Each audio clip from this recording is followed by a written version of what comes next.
Yo, good morning. Good morning, good morning, good morning. Welcome to King of the Hatch. I am Matt. And today we're going to go on a little adventure and kind of do the review on the road. This is my idea. I figured, what the hell? Let's do a review on the road of the Toyota Corolla hatchback. Don't mind the trash can. It is a nasty sight. So yeah, here it is. The 2021 Toyota Corolla hatchback XSE. I hope you guys like it. It's a nice car, runs great. We're gonna take it to Best Buy. I just got me the GoPro Hero 9 black edition, which is very, very nice camera. So this is what this is being filmed on. So I hope you guys enjoy it. I hope you guys like it. Like I said, we're gonna go on that road trip. A little micro road trip. Kind of fun. Kind of record, talking about the car as I drive. Why not? Gonna make like a vlog type ordeal here, so I hope you guys enjoy.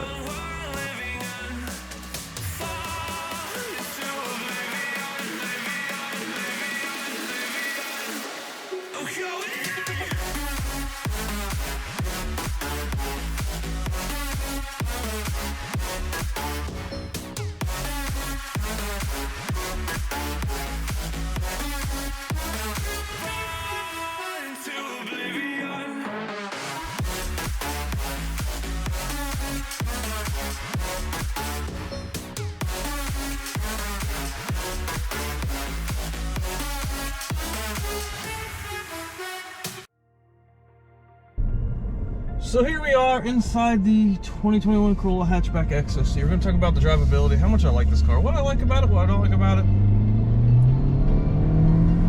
What I like about it. It's a lot louder than you would think it would be for only a 4-cylinder 2.0 liter engine. It's a good car. I love this car. This car rides fantastic. It's not fast. Sounds fast. I like the engine sounds. I like the notes that it puts out. One of the big things I just love about this car is the way it feels when it rides. It doesn't, for a lower tiered vehicle, Corollas, they're not the the most expensive cars on the road. It's got a great ride, got a great feel, and it doesn't feel fast. It feels smooth, and I really enjoy that.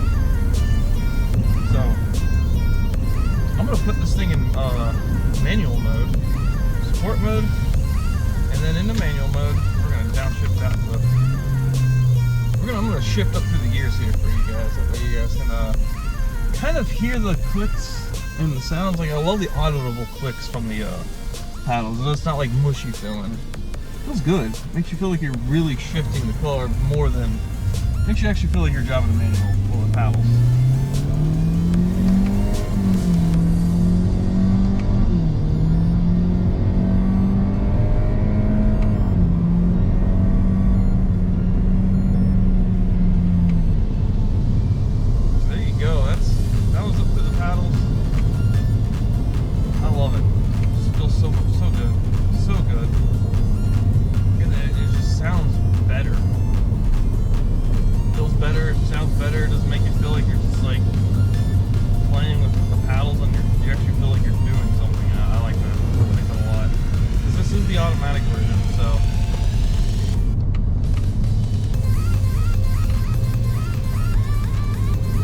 It's really nice.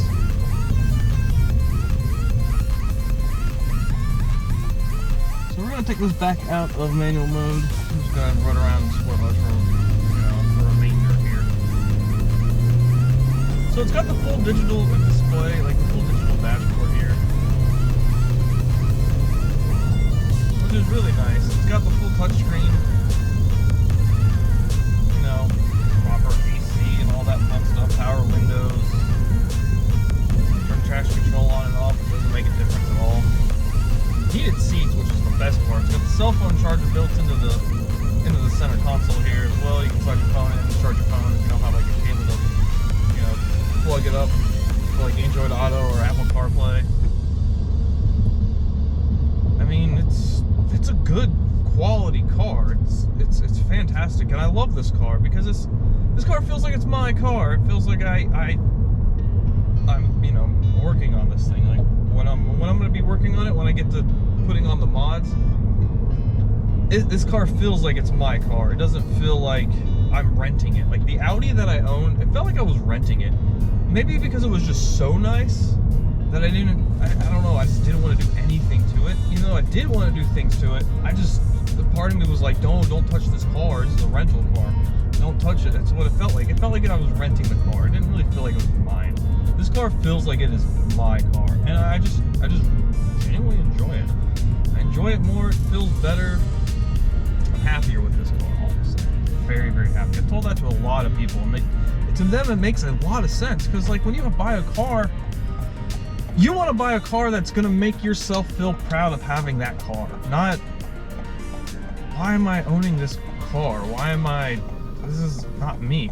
The Audi didn't really feel like me. It was nice, but it was too flashy for me, so.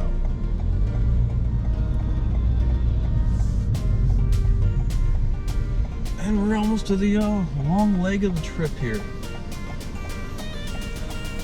So yeah, the ride out to where I'm going is about a 30-minute ride to the nearest Best Buy, either direction. So I go out to the one out in the country because it doesn't matter which way I go. Either going down the interstate at full speed or going through the backcountry roads. I'd rather go the backcountry roads and get to, take this car on a, nice windy path than to take it straight down the interstate and straight back. It's not as fun. So that's the path I'm taking. So I'm gonna get the camera flipped around for you guys and let you guys kind of see what So now that we got the camera pointed the opposite direction here, we can kind of discuss some of the cons that I don't like about the car. It's not a big list at all. So like the first thing is, it doesn't have cooled seats. I can live without them. It's fine. It's whatever. The second thing is probably the exterior piece on the rear of the vehicle, on the rear back bumper. The rear back bumper has that fake muffler tip thing that a lot of car companies are doing nowadays. I don't know why they're doing it. Just give us real muffler tips. So they put that fake chrome muffler tip like accent on the rear of the vehicle on the back bumper.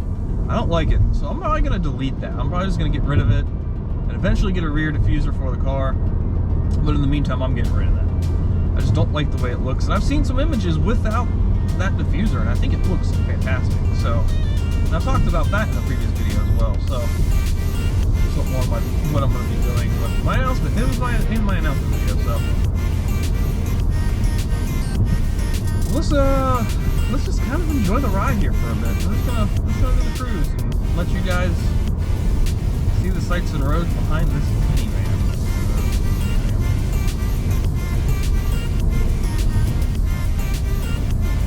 Problem with rolling in the country sometimes. You get stuck behind minivans. Let's back off a little second here. Let's kind of accelerate up the gears.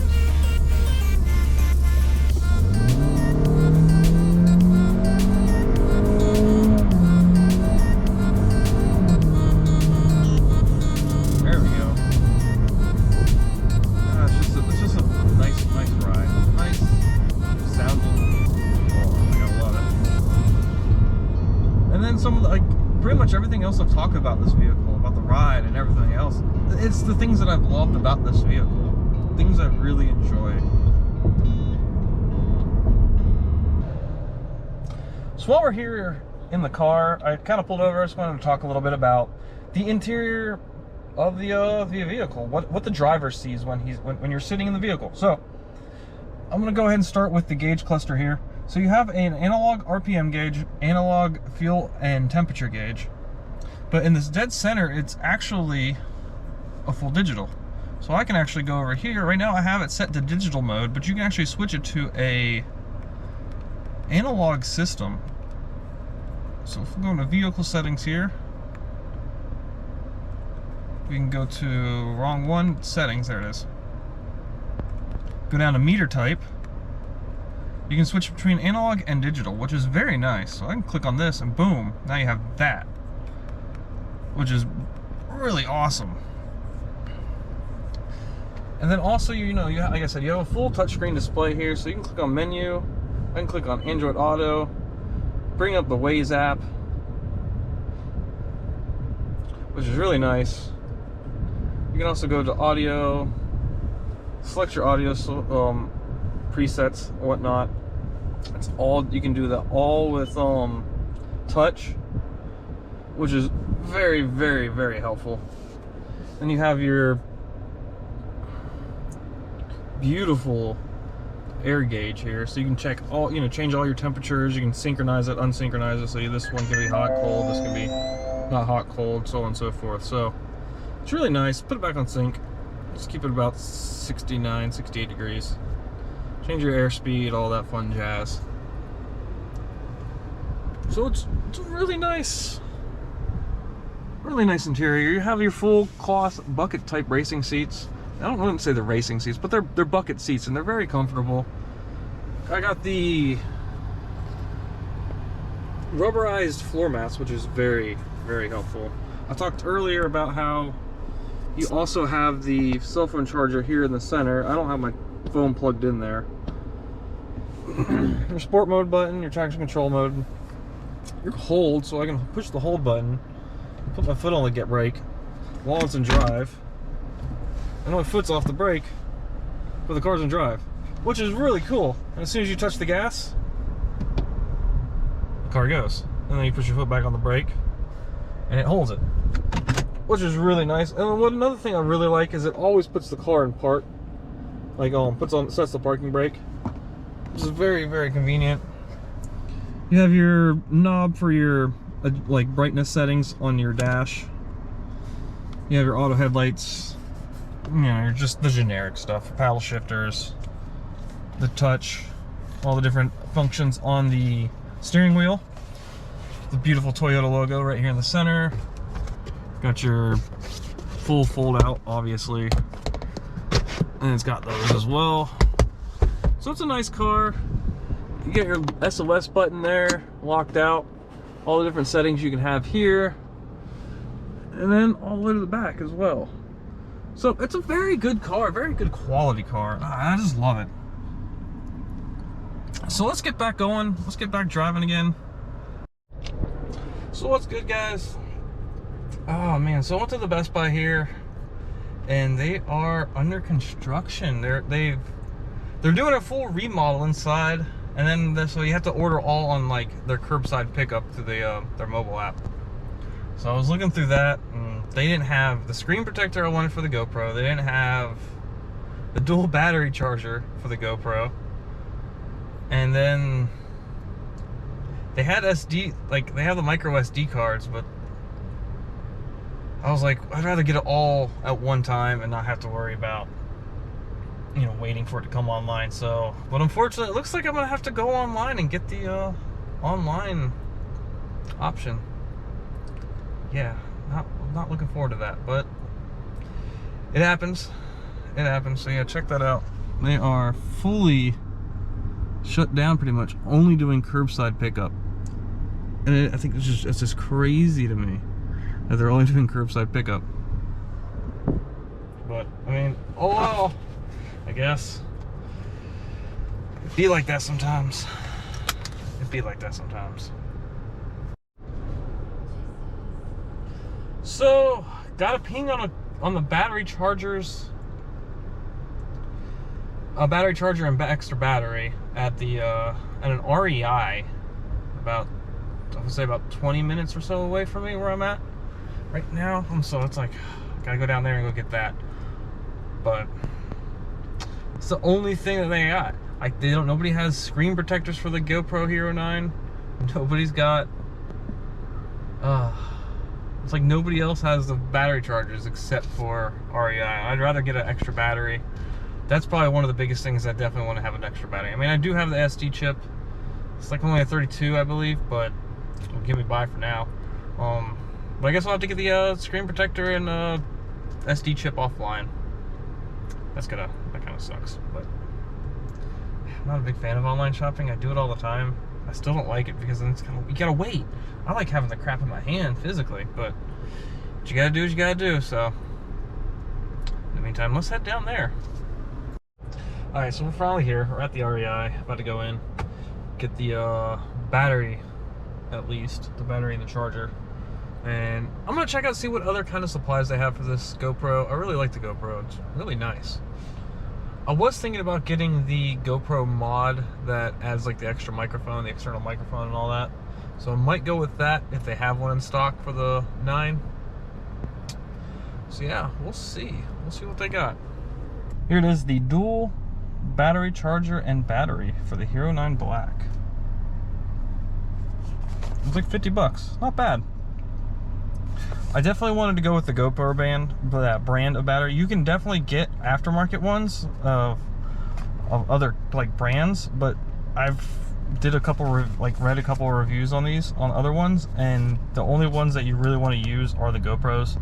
Apparently, if you use a different brand, they will have a stuttering issue with the camera and like recording and stuff. So I was like, yeah, I'm definitely gonna go with the actual brand here. So that was the plan.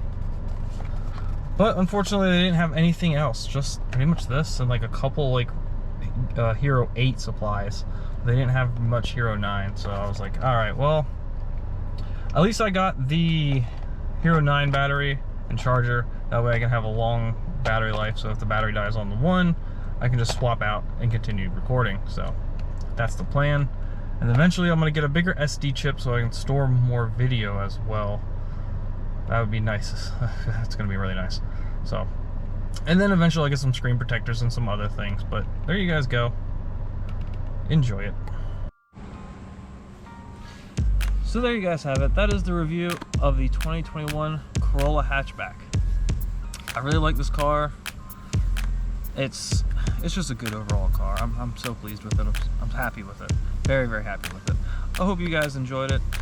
If you did, please comment down below. Tell me what you guys like about it. And don't forget to hit that like, subscribe, and bell notification for anytime I post a video, you guys can go see it. So I hope you guys are happy with it, and I'll see you guys in the next video. Take care.